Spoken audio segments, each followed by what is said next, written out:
Cricket betting करने वालों को पुलिस ने गिरफ्तार कर लिया। राजेंद्र नगर एसओटी ने ये कार्रवाई की।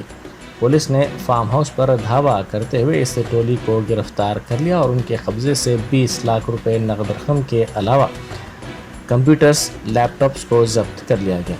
पुलिस ने इस सिलसिले में एक केस दर्ज करके तहकीकात का आगाज कर दिया। Commissioner police Hyderabad Stephen Ravindra sir ఆదేశాల మేరకు ఒక ఖచ్చితమైన సమాచారం ఇట్లా క్రికెట్ బెట్టింగ్ నడుస్తుందని మనకు మొయినాబాద్ పోలీస్ స్టేషన్ లిమిట్స్లో మరియు మైలాడదరంపల్లి పోలీస్ స్టేషన్ లిమిట్స్లో ఈ క్రికెట్ బెట్టింగ్ సంబంధించి ఫంటర్స్ లొకేషన్ మీద మనము వర్కౌట్ చేసుకొని వాళ్ళపైన రైడ్ చేయడం జరిగింది। ముఖ్యంగా 2 కేసెస్ సంబంధించి ఒక దాంట్లోనేమో శంకర్ అనే వ్యక్తి మెయిన్ కూకట్పల్లి చెందినటువంటి శంకర్ అయితే ఆ కేసులో మనకు తిరుపతి అని, నాగరాజ్ అని, మల్లారెడ్డి అని మనకు కస్టడీలో ఉన్నారు ముగ్గురు। శంకర్ అబ్స్కాండింగ్లో ఉన్నాడు। అతనితో పాటు ఇంకొక 5 మంది కూడా అబ్స్కాండింగ్ ఉన్నారు। భాస్కర్ అని, సిద్ధు అని, మల్లి అని, భాషా అని, సాయి అని। సో వీళ్ళందరూ అబ్స్కాండింగ్లో ఉన్నారు ఇప్పుడు ప్రస్తుతానికి మనకు।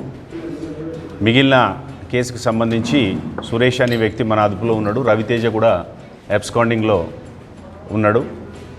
ఈ 2 కేసులకు సంబంధించి చూసినట్టయితే నిన్న Chennai super Kings versus RCB match జరుగుతూ ఉన్నప్పుడు ఈ బెట్టింగ్ నడుస్తూ ఉందన్నమాట। మొయినాబాద్ కేసుకు సంబంధించి దాదాపు మనకు 40 లక్షల క్యాష్ రికవరీ అయింది। ఇంకా ఆన్లైన్ సంబంధించి అకౌంట్స్ అవన్నీ వెరిఫికేషన్ జరుగుతూ ఉన్నది। ఇక్కడ మైలాడదేవరంపల్లికి సంబంధించినంత వరకు 6.5 lakh క్యాష్ రికవరీ కావడం జరిగింది।